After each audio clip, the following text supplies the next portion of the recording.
Next question says,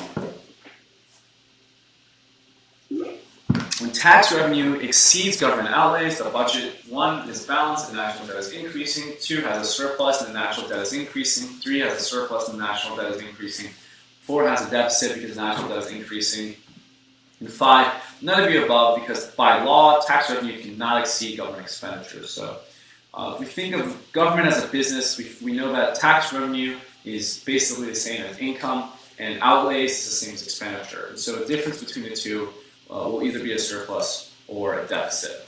If tax revenue is greater than government outlays, that means the income of the government is more than what they're spending, and so they have leftover money. And that leftover money is what we call a surplus. Okay, what do we do with the surplus? That goes into paying off the national debt.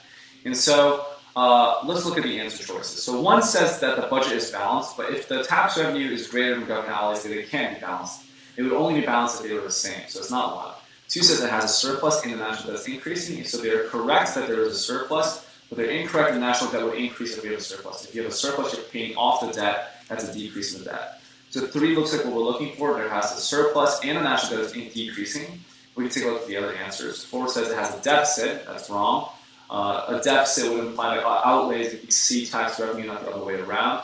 Implying 5, none of the above because by law, tax revenue cannot exceed government expenditures, and that's not true. So 3 is the best answer here. Has a surplus and the national debt is increasing. And the previous tutor said that the national debt, also known as public or government debt, is the accumulation of all budget deficits, i.e. the differences in government revenues and expenditures of different years. Tax revenue exceeds government outlays. The government will have an excess of funds that can be used to pay a portion or entirety of national debt. This surplus allows a reduction in the national debt. And that's a good answer. And I think it's the last question we have for today.